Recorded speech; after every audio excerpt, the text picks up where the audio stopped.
I studied at Michigan State University and started out in dairy management. I was raised on a dairy farm, so I thought that that's the way I wanted to go.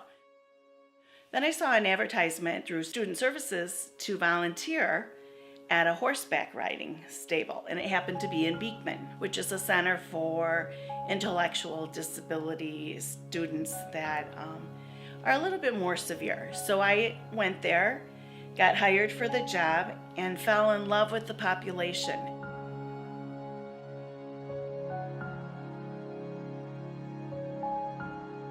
I wanted my students to be active athletically. So therefore I pursued Special Olympics, and we first attended the area field and track event. Absolutely had the best time of my life. I really believe in bringing in the community. Therefore I invited the American Legion out of Holt Post 238 to attend with me and help be chaperones. They made shirts for the athletes, and they came and ran the events with them. It took them to each one of the events. We had a fabulous time together. That's how I kind of started into Special Olympics. I really wanted to learn about more opportunities because I kept hearing about summer games and winter games. And once I became on the management team, I then discovered about all these different opportunities for athletes.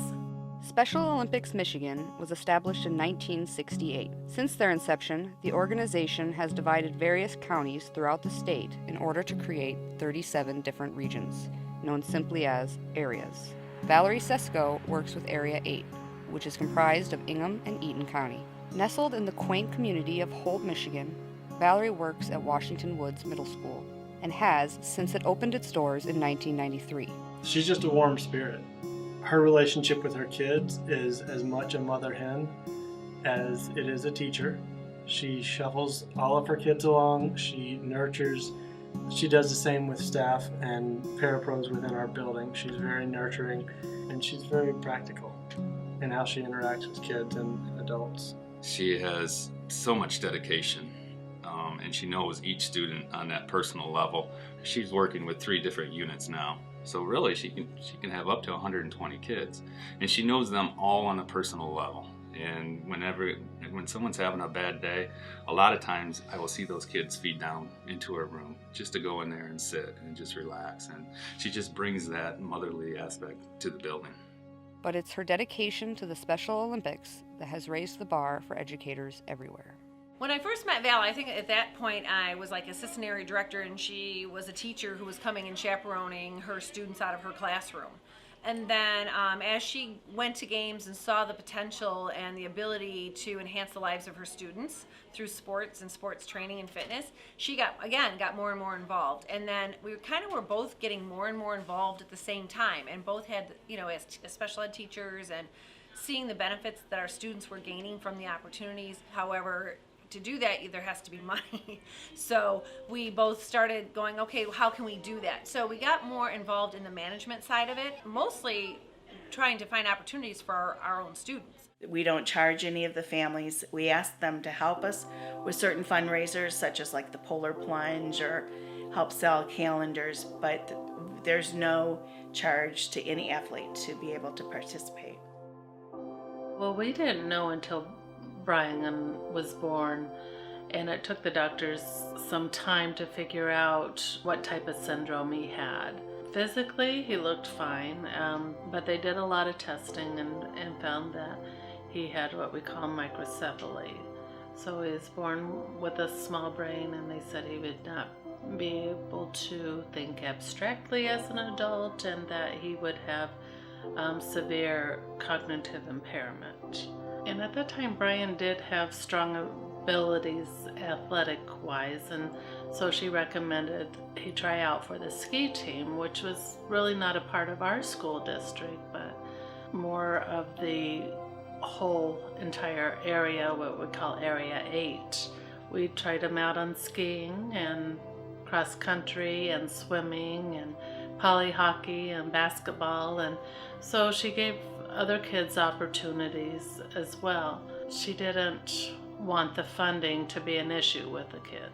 So what she decided to do is mainly have team sports. That way more people can be involved in Special Olympics than the individual type sports. So she's always looking ahead and never wanting somebody left out, and always helping with the fundraising as well.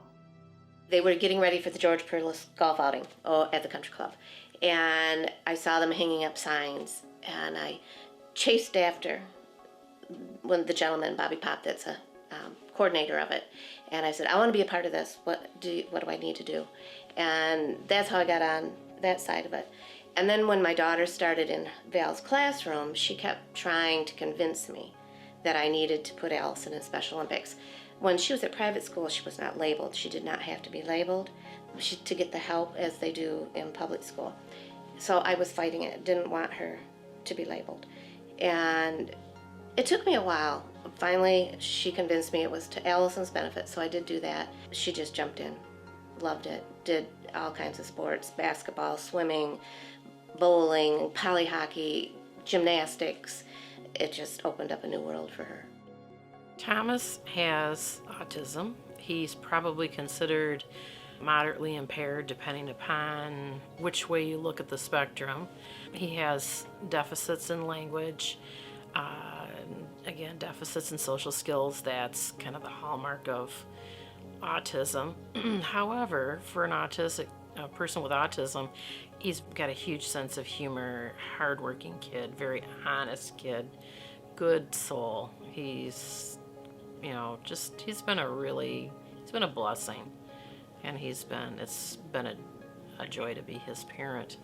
She wanted Thomas to do that unified run across the United States, and we did.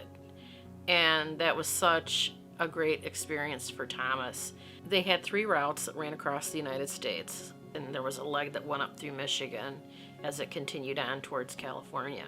Well, we picked a portion of that leg, and we practiced up for that, and we raised money for that, and he ran the whole distance with that torch. How proud he was to do it and be a part of something, much larger. We have a special needs daughter. She was born prematurely, and we've been through the whole gamut of things.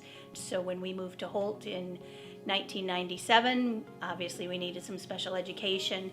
And at the point when we moved to Washington Woods, Val Suszko was there. We then were kind of notified regarding Special Olympics. She had a passion for special needs kids. You could clearly see that, not only in her classroom, but with the athletes that she encountered and the families. I mean, she brings us all in. And over the years, I've gone from being a chaperone to now my husband and I are coaches for certain sports. So she knows how to reel you in. If you think about the social interactions you and I may have had as we grew up, and the games we played and the neighborhood friends we have, a lot of special needs kids, they're going to a school that may or may not be their home school, so they're away from the kids in their neighborhood. But this gives them that social opportunity that they otherwise might not have. I like doing sports and helping out and hanging out with other kids and friends and meeting new kids. She taught me how to play, good sports and how to handle this, the puck and swimming, do your best and stuff.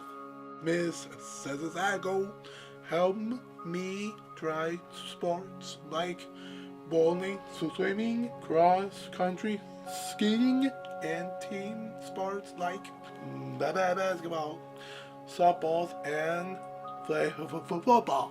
Mrs. Cinescope is a good coach and wanted me to join in the relay across America. I was proud to carry the torch. I've always told myself that when I stop tearing up is when it's time for me to leave. All of the moments are special.